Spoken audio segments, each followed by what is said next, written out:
नमस्कार, आप देख रहे हैं आपका अपना युग करवट न्यूज चैनल। आपके साथ मैं हूं शोभा भारती। पेश है आज का हमारा न्यूज बुलेटिन। आइए नजर डालते हैं आज के हेडलाइंस पर। पूरे रंग में आ गई कांवड़ यात्रा, एसएसपी डीएम समेत पूरा प्रशासन सड़क पर। कविनगर थाना पुलिस ने खोला ब्लाइंड मर्डर केस और युग करवट के सवाल पर बिखर गए कांग्रेसी। राष्ट्रपति चुनाव में विपक्ष को बड़ी हार झेलनी पड़ी। ओपी राजभर की भाजपा से नजदीकियां बढ़ने की खबर है, तो कांवड़ यात्रा को लेकर पुलिस प्रशासन दिन रात एक कर रहा है। ऐसे ही मुद्दे पर विशेषज्ञ की राय जानने के लिए चलते हैं युग करवट के एडिटर इन चीफ सलामत मियां के पास।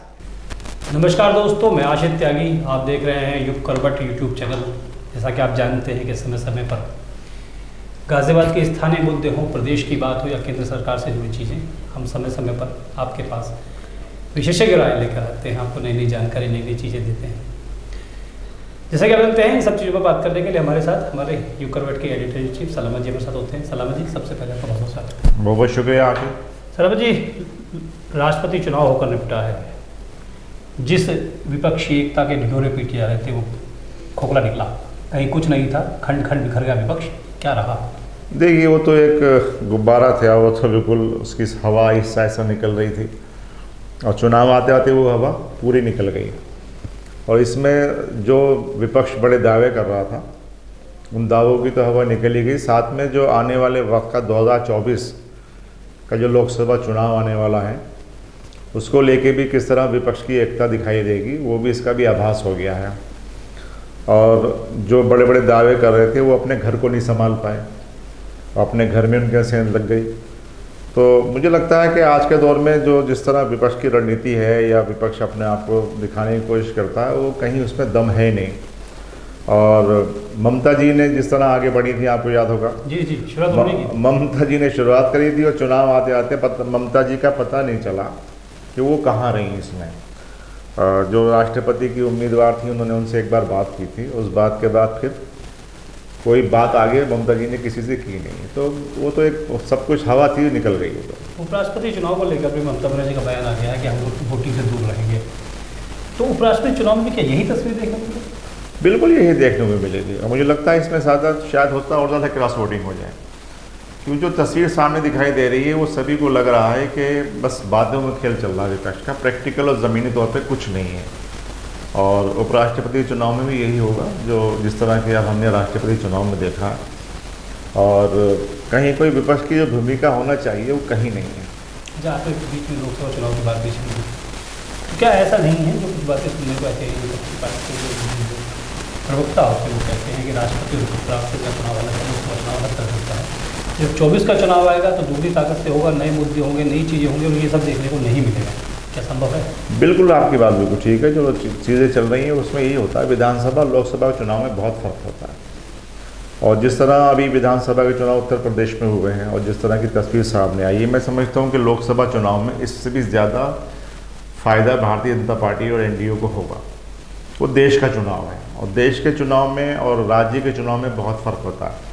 उसमें वोटर की एक अलग सोच होती है। तो और अभी से देखिए आप, विपक्ष तो अपनी बातों में लगा रहा, भारतीय जनता पार्टी ने तैयारियां भी शुरू कर दी हैं।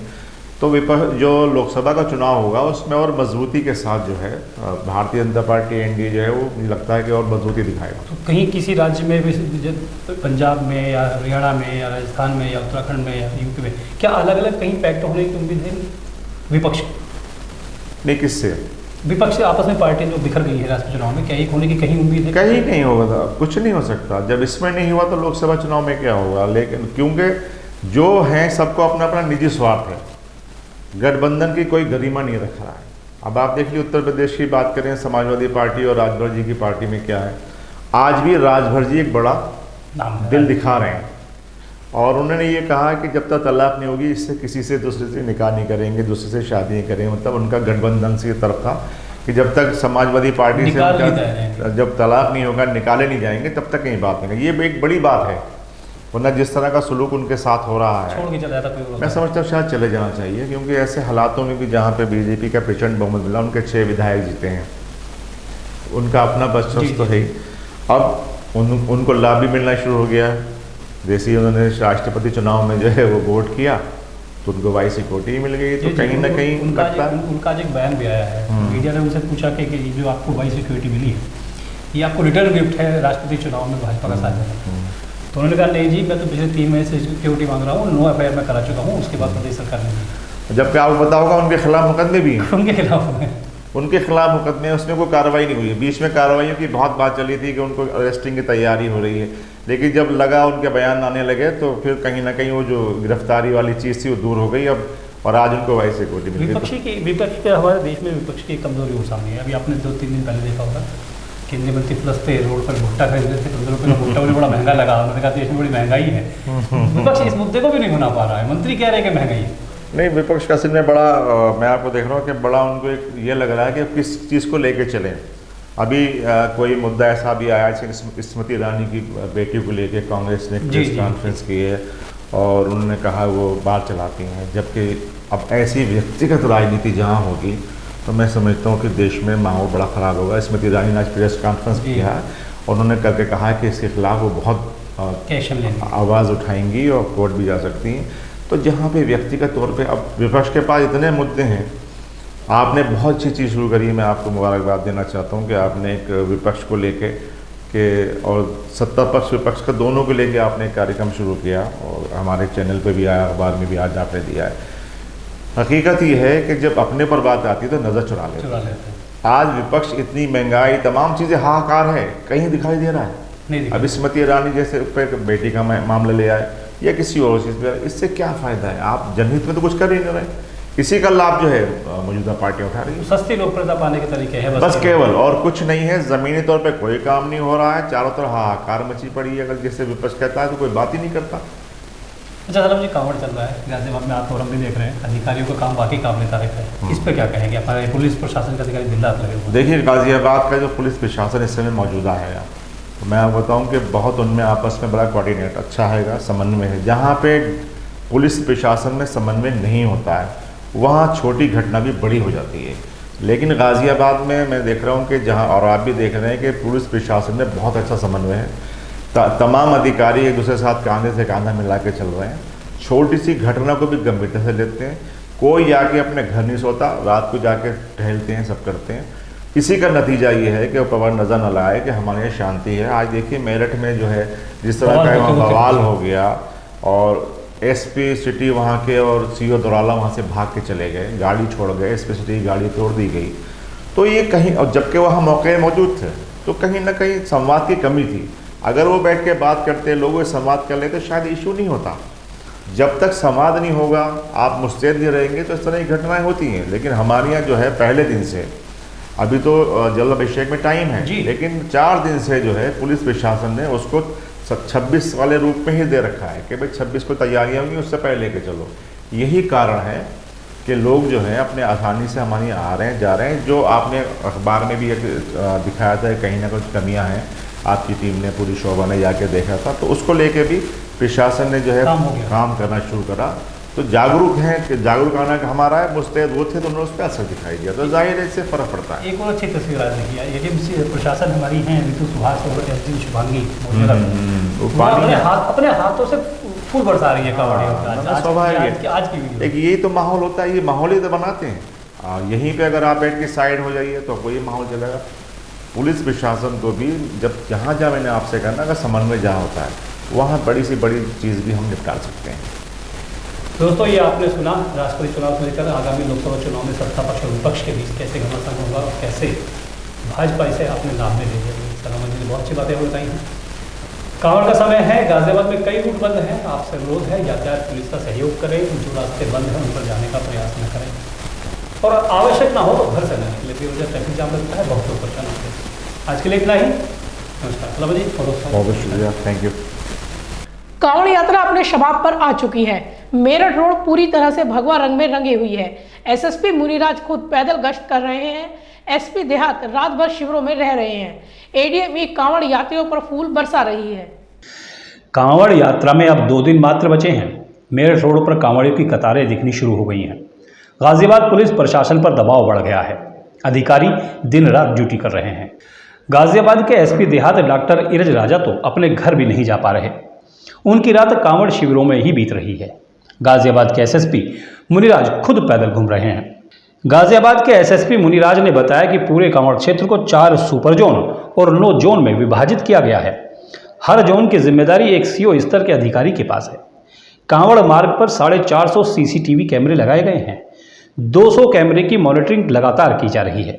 इसके अलावा हर सेक्टर पर एक ड्रोन कैमरा भी नजर रख रहा है। प्रशासन के अधिकारी भी सड़क पर हैं।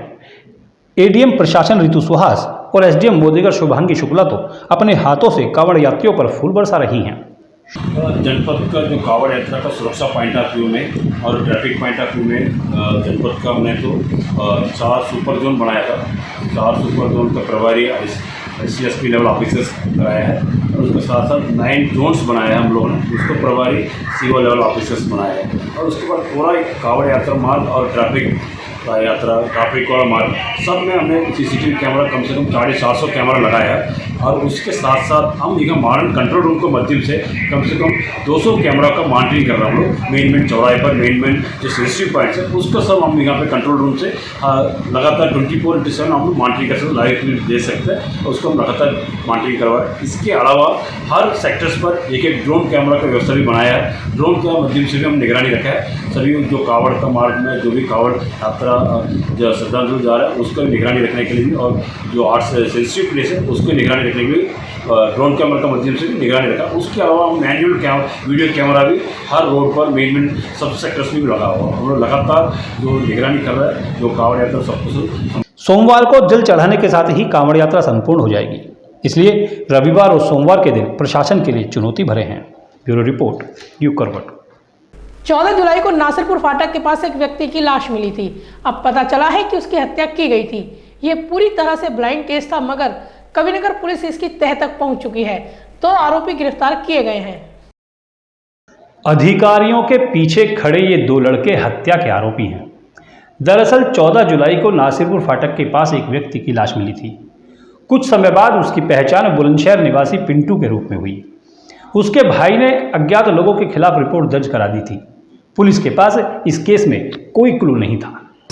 इसमें हम लोग के लिए सबसे बड़ा चैलेंज ये था कि हमारे पास जिस जगह पे चीज़ें हुई थी ना तो वहाँ पे कोई CCTV कैमरा था, और जो व्यक्ति था ये भी एक नॉर्मल प्रोफाइल का आदमी था। तो हमारे पास एक तरह का ब्लाइंड केस था ये। तो इसमें जो मुखबिर के जरिए ही और पूछताछ के जरिए ही कि हम लोगों ने इस केस को वर्कआउट कर पाए। जब हम लोग को जो चेन शुरुआत हुई वो ये पता लगा हम लोगों को कि ये बीती रात यानी कि घटना जिस दिन सुबह इसकी बॉडी मिली उसके पहले रात में जिन लोगों के साथ देखा गया था उनका एक फिजिकल हुलिया हम लोगों को पता लग गया था। बताने वाले ये तो नहीं बता पाए थे कि वो कौन है, लेकिन ये बता दिया कि इस तरह के कपड़े पहने थे, लंबे बाल थे, हाइट ऐसी थी, कद ऐसा था। उसी को पूछताछ करते करते ही हम लोग एक्चुअल मुलजिम तक पहुँचे, और जब उनसे कड़ी से पूछताछ की गई तो उन्होंने इस बात को एक्सेप्ट भी किया कि हाँ उनसे ये घटना हुई है, और दूसरा व्यक्ति जो शामिल था वो भी। ये काफ़ी समय बाद हुआ है कि पुलिस की सर्विलांस आदि अत्याधुनिक और हाईटेक मशीनरी फेल हो गई। तब पुलिस परंपरागत मुखबिर व्यवस्था पर लग गई। आज जाकर पुलिस के हाथ हत्यारोपी लगे। पूछताछ से जो बातें निकल के आई वो ये है कि ये व्यक्ति जो मृतक था ये थोड़ा झगड़ालू प्रकृति का था, थोड़ा दबंग टाइप का इसका नेचर था। कई बार लोगों को डांट देना या उनसे शराब के पैसे छीन लेना, शराब के लिए पैसे छीन लेना, या उनसे शराब छीन लेना है पैसे, तो उसकी छवि जो थोड़ी सी नेगेटिव टाइप की थी।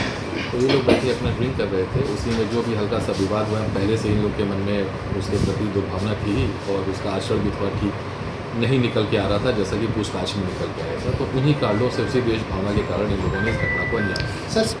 हत्या करने वाले दोनों आरोपी मरने वाले पिंटू के साथ ही काम करते थे। पिंटू अक्सर इनसे पैसे छीन लिया करता था। केवल इसी वजह से इन दोनों ने उसकी हत्या कर दी। ब्यूरो रिपोर्ट, युग करवट।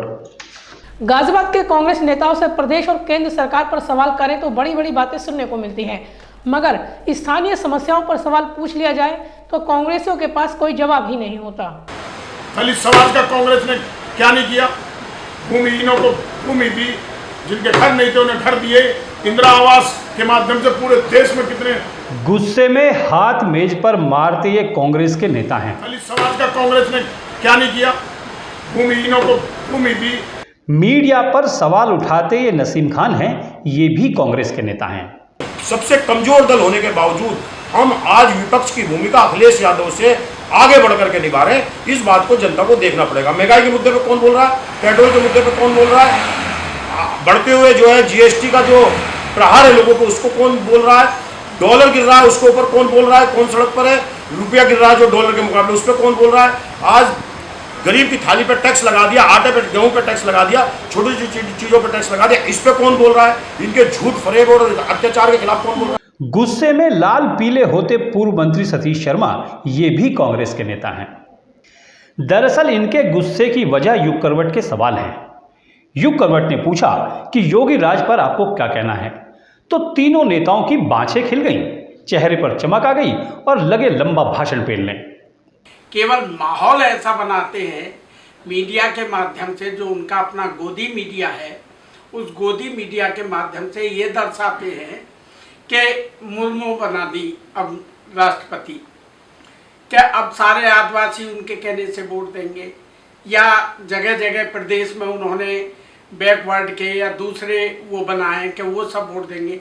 लेकिन आम जनता इतनी दुखी है, इतनी नाराज है, मैं नहीं समझता कि किसी भी कीमत पर आज वो भारतीय जनता पार्टी को वोट देने के लिए। नहीं, आपने कहा कि योगी सरकार से जनता खुश नहीं है, विपक्ष क्यों मौन है इस मामले पर? विपक्ष क्यों नहीं अपनी विपक्ष को गोदी मीडिया दिखाता ही नहीं है, एक झलक दिखाता है और बात खत्म कर देता है। आप देखते होंगे रोजाना जो डिबेट होती है, वो डिबेट मीडिया पे आरोप लगा रहे हैं, लेकिन विपक्ष क्यों नहीं? गोदी मीडिया नहीं, गोदी मीडिया, वो मीडिया जो केवल अडानी अंबानी सुभाष घई के जो चल रहे हैं उस मीडिया की बात कर रहा हूँ। 2014 में जब प्रधानमंत्री चुनाव जीते, उन्होंने इस देश की 130 करोड़ जनता से जो वायदे किए, चाहे वो नौजवानों से रोजगार का हो, किसानों से उनकी उपज का हो, महंगाई का हो, पेट्रोल की बढ़ती कीमतों का हो, चाहे डॉलर का गिरने का हो, कि आज रुपया कितना गिर गया है। तब बोलते थे मोदी जी कि जो रुपया गिरता है तो प्रधानमंत्री या सरकार की साख गिरती है। आज वो चीज़ कहाँ गई? उन वर्डों को सुनो, उन भाषणों को सुनो जो प्रधानमंत्री जी ने 2014 में नौजवानों को रोजगार देने के बारे में बात कही थी कि 2 करोड़ रोजगार सालाना मैं दूंगा अगर सत्ता में आया। आज 2 करोड़ देने की बजाय आज लाखों रोजगार नौजवानों से छीन लिए। देखिए, स्पष्ट तौर पर योगी सरकार का पिछला 5 साल का कार्यकाल और अब ये 100 दिन जो क्रॉस कर रहे हैं, ये पूरी तरीके से फेल है। ये हम कांग्रेस पार्टी उनके विपक्षी दल हैं, तो हम इसलिए नहीं कह रहे कि हम विपक्षी दल हैं, तो हम कहेंगे, और हम विचारधारा से भी ध्रुव विरोधी है कांग्रेस पार्टी। ये योगी सरकार का जो कार्यकाल है और योगी सरकार के मंत्री उनका जो कार्यप्रणाली है, वो स्पष्ट रूप से कह रही है योगी सरकार के अंदर भ्रष्टाचार चल रहा है और योगी सरकार जनहित के मुद्दों ना करके लूट खसोट उत्तर प्रदेश के अंदर मचा है। तो फिर विपक्ष क्यों मौन है ऐसे मुद्दे पे? विपक्ष क्यों नहीं उन मुद्दों को उठा रहा? देखिए, मैं आपकी बात से सहमत हूँ, विपक्ष मौन। जनता जनार्दन इस प्रदेश की या देश की 2 लोगों को महत्वपूर्ण जिम्मेदारी देती है, कोई एक लोगों को नहीं देती है। केवल सरकार बनाने का काम जनता का नहीं है, जनता का काम है सरकार बनाने के अलावा एक विपक्षी भूमिका को मजबूत स्थिति पर लाना, यानी एक काम करेगा और एक सवाल करेगा। अब 2 जिम्मेदारी इस जनता ने उत्तर प्रदेश की 2 लोगों को दी है। एक तो दी है माननीय मुख्यमंत्री योगी आदित्यनाथ को कि आप सरकार चलाएं, दूसरी जिम्मेदारी है इस देश की, इस प्रदेश के पूर्व मुख्यमंत्री अखिलेश यादव को कि इनकी कार्यप्रणाली पर, इनके गलत कामों पर आप अंकुश लगाएं, इन पर सवाल उठाएं। जहाँ तक हमारी, मैं बता रहा हूँ, जहाँ तक हमारी जिम्मेदारी है, तो हमें जो वोट प्रतिशत मिला है, मैं स्पष्ट रूप से मानता हूँ कि हमें बहुत कम वोट प्रतिशत मिला, लेकिन जो जिम्मेदारी अखिलेश यादव को संभालनी चाहिए थी, जो जिम्मेदारी अखिलेश यादव को संभालते हुए रोड पर आना चाहिए था, वो जिम्मेदारी कांग्रेस पार्टी पूरी तरीके से निभा रही है। अब हमने नसीम खान से पूछा कि जब सत्ता नकारा है और कुछ नहीं कर रहा है तो विपक्ष के रूप में आप क्या कर रहे हैं? अब नसीम खान को काटो तो खून नहीं। 1 सेकंड के लिए नेताजी की बत्ती गुल हो गई, फिर एकाएक बोले ये काम तो समाजवादी पार्टी का है। मैं उसमें ही आ रहा हूँ, आपके पास मैं उसमें ही आ रहा हूँ। जो जिम्मेदारी अखिलेश यादव को निभानी चाहिए थी, सरकार के ऊपर अंकुश लगाना चाहिए था, रोड पर आना चाहिए था। आप देखिए, पिछले 5 साल के कार्यकाल में हम केवल 7 सीट पे थे और 7 सीट पे रहते हुए हमने उत्तर प्रदेश के अंदर कोई मुद्दा ऐसा नहीं छोड़ा जिस मुद्दे पर दीदी प्रियंका गांधी ने बैठ करके सड़क पर संघर्ष न किया हो, चाहे हाथरस का मुद्दा हो, चाहे बनारस का मुद्दा हो। चुनाव का दौरान था वो। आप उसके इसको बाद में आप समझिए ना, उसके बाद आप इसको कहाँ कांग्रेस आप नजर इसको आ रही है? चुनाव का मान लेते हैं। अभी चुनाव हुआ, 100 दिन चुनाव हुए हैं, उसके बाद से हमारे कहीं ना कहीं प्रदेश के अंदर प्रदर्शन हो रहे हैं, धरने हो रहे हैं। हमारे जिलाध्यक्ष विजेंद्र यादव के नेतृत्व में हमने कई बार यहाँ से पैदल मार्च निकाला है, कई बार जाके जिला कार्यालयों को घेरने का काम किया है। देखिए, जिम्मेदारी से कोई नहीं भाग सकता, आपको ये समझना पड़ेगा। जिम्मेदारी समाजवादी पार्टी को बहुत बड़ी दी है जनता ने, लेकिन कांग्रेस की जिम्मेदारी दी है हमें, हम जिम्मेदार हैं, हमने इस देश को बनाया है। लेकिन बिना जिम्मेदारी दिए हुए, बिना वोट मिले हुए इस प्रदेश के अंदर, पूरे देश के अंदर अब भारतीय जनता पार्टी की तानाशाही के खिलाफ कोई दिखाई दे रही है, तो कांग्रेस पार्टी के नेता आदरणीय राहुल गांधी और आदरणीय दीदी प्रियंका गांधी के नेतृत्व में जिला कांग्रेस कमेटी का एक पदाधिकारी ब्लॉक लेवल का आज बोलता लड़ता हुआ दिखाई दे रहा। हमारे में मुकदमे लग रहे हैं, हमारे में लगातार हमें घेरने का काम किया जा रहा है। इतना ही नहीं, मीडिया पर सवाल भी उठाने लगे, क्योंकि हम विपक्ष की असली भूमिका निभा रहे हैं। और ये आप माननीय पत्रकार महोदय को भी ये दिखाना चाहिए, जिस समाजवादी पार्टी को बड़ी जिम्मेदारी दी थी, जनता ने ये समझा था कि ये सरकार बनाने लायक है या विपक्ष में बैठने लायक है, और हमें निकारने का काम किया था। उनके नकारने के बावजूद भी उनको मुद्दों के लिए कोई खड़ा है, तो गाजियाबाद के अंदर विजेंद्र यादव के नेतृत्व में एक कांग्रेस खड़ा है, प्रियंका गांधी और सोनिया गांधी और राहुल गांधी जी के निर्देश में। कांग्रेस कुछ क्यों नहीं कर रही है, इस सवाल पर विजेंद्र यादव और सतीश शर्मा को भी सुनिए। विपक्ष भी तो मौन है, विपक्ष क्यों विपक्ष नहीं प्रमुखता से अपनी बात रखा? फिर वही बात आ गई कि बात वही है कि विपक्ष क्यों चुप है? सदन से लेकर विपक्ष हर जगह बोलता विपक्ष है, मौन खूब बोलता है, लेकिन जो गोदी मीडिया है वो नहीं दिखाता। आप देखते विपक्ष होंगे कहीं भी डिबेट सड़कों पे नजर नहीं आता। नहीं, सड़कों पे खूब नजर आ रहा है। अभी ईडी को आगे करके आज वो सोनिया जी को, राहुल जी को परेशान कर रहे हैं, वो डराना चाहते हैं। खूब प्रदर्शन हो रहा है, कितना प्रदर्शन दिखाते हैं। नगर निगम में कभी भ्रष्टाचार क्या डिबेट, है? कभी नगर निगम गोदी में सुनिए। मीडिया ने डिबेट इस बात को लेकर की है कि रोजगार के ऊपर डिबेट करें और महंगाई के ऊपर करें, रुपए की डॉलर के सामने गिरती हुई कीमत पर करें, महिलाओं की सुरक्षा। आपने देखा पिछले 2.5 वर्ष में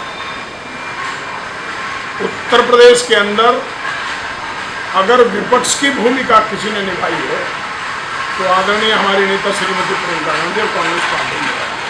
वो भी सिर्फ चुनाव तक, वो भी सिर्फ चुनाव तक, चुनाव खत्म हुआ वो भी गायब हो गए। आप, अब ये आपका सवाल है ना, ये आप कह सकती हैं ना कि वो गायब हो गए। मुझे आज तक भी बताइए, टिल टाइम उत्तर प्रदेश में कौन सा ऐसा मुद्दा है जिस पर कांग्रेस नहीं बोली है? गाजियाबाद में कांग्रेस नेताओं का हाल आपने देख लिया है। इनसे प्रदेश और केंद्र सरकार के बारे में सवाल कीजिए तो लंबी लंबी बातें सुनने को मिलेंगी, लेकिन गाजियाबाद की जनता के लिए इन्होंने क्या किया है, इस सवाल के जवाब पर ये लोग चुप्पी साध लेते हैं। गाजियाबाद में अनेक समस्याएं हैं, जनता परेशान है, नगर निगम में भ्रष्टाचार के आरोप लग रहे हैं, मगर विपक्षी दल का हाल आपने सुन ही लिया। ये गाजियाबाद का अपंग विपक्ष है। ब्यूरो रिपोर्ट, यूप करवट। दिल्ली के मुख्यमंत्री अरविंद केजरीवाल गरीब बच्चों के लिए एक नई योजना लेकर आए हैं। दिल्ली में गरीब और झुग्गी झोपड़ियों में रहने वाले बच्चों के लिए इंग्लिश स्पीकिंग कोर्स शुरू किया जा रहा है। इससे बच्चे सरकार की मदद से इंग्लिश बोलना सीखेंगे। हम देखते हैं कि किस तरह से गरीबों के, लोअर मिडिल क्लास के और कई मिडिल क्लास के बच्चे जो हैं उनका हाथ अंग्रेज़ी में तंग होता है, अंग्रेज़ी ठीक से बोल नहीं पाते, और इस वजह से कई बच्चे ज़िंदगी में पीछे रह जाते हैं। नौकरी मिलने में उनको दिक्कत होती है, उनकी कम्युनिकेशन स्किल्स कमज़ोर होती हैं। दिल्ली के अंदर शिक्षा के क्षेत्र में ज़बरदस्त क्रांति हुई है। सरकारी स्कूलों में गरीबों के बच्चों को अब शानदार शिक्षा मिलने लगी है। हम नहीं चाहते कि हमारे बच्चे किसी भी हाल में दूसरे बच्चों से, जो जिनके पास सुविधाएं हैं, उन बच्चों से किसी भी क्षेत्र में कमज़ोर हों। तो दिल्ली सरकार ने ऐसे बच्चों के लिए जिनकी अंग्रेज़ी कमज़ोर है, उनके लिए स्पोकन इंग्लिश का कार्यक्रम हम लोग लेके आए हैं कि उनको उनकी अंग्रेज़ी अच्छी करेंगे, उनको अच्छा अंग्रेज़ी बोलना सिखाएंगे, उनकी कम्युनिकेशन स्किल्स अच्छी करेंगे। तो ऐसे बच्चे जिन लोगों की अंग्रेज़ी कमज़ोर है, वो ठीक से कम्युनिकेशन स्किल्स उनकी अच्छी नहीं है, उनके लिए दिल्ली सरकार स्पोकन इंग्लिश का ये कार्यक्रम लेके आई है। सुबह सपा पार्टी के अध्यक्ष ओपी राजभर को हाल ही में वायु श्रेणी की सुरक्षा दी गई है। लोग इसे भाजपा के रिटर्न गिफ्ट करार दे रहे हैं, क्योंकि राजभर ने राष्ट्रपति चुनाव में भाजपा प्रत्याशी को वोट दिया था। राजभर ने इसे गिफ्ट मानने से इनकार कर दिया है। नहीं, सही जानकारी आपको नहीं है। ये लगभग हमको अंदाजा कि 2 साल से हमारे ऊपर कई अटैक हुए, कई हमने एफआईआर, लगभग 9 एफआईआर कराए हैं। लखनऊ से लेके बलिया से, मऊ से, गाजीपुर से, आजमगढ़ से तमाम एफआईआर हुए हैं। तमाम मोबाइलों पर धमकी दी गई, जिसकी सूचना बराबर हम गृह विभाग को, प्रधानमंत्री जी को, गृह मंत्री जी को और रक्षा मंत्री, मुख्यमंत्री, सबको मैं पत्र लिखता रहता था। तो ये जानकारी हमको आज के लगभग करीब 25 दिन 30 दिन पहले ही हमको हुई कि सारे कार्रवाई पूर्ण हो गई है, जल्दी ही आपको सुरक्षा मिल जाएगी। गाजियाबाद में अनेक सामाजिक संस्थाएं कांवड़ शिविर लगा रही हैं। अब इसमें राजनीतिक दल भी शामिल हो गए हैं। भाजपा युवा मोर्चा ने मोहन नगर पर कांवड़ सेवा शिविर लगाया है। ये शिविर 26 जुलाई तक चलेगा। पूरे गाजियाबाद में कांवड़ यात्रा की धूम मची हुई है। क्या धार्मिक, क्या सामाजिक और क्या राजनीतिक संगठन, सभी कांवड़ियों की सेवा और स्वागत में लगे हैं। भारतीय जनता पार्टी भला इससे कैसे पीछे रह सकती है। भाजपा युवा मोर्चा ने सेवा कैंप लगाया है। इसका उद्घाटन पार्टी के महानगर अध्यक्ष संजीव शर्मा ने किया। युवा मोर्चा के अध्यक्ष सचिन डेढ़ा ने बताया कि शिविर 26 जुलाई तक चलेगा।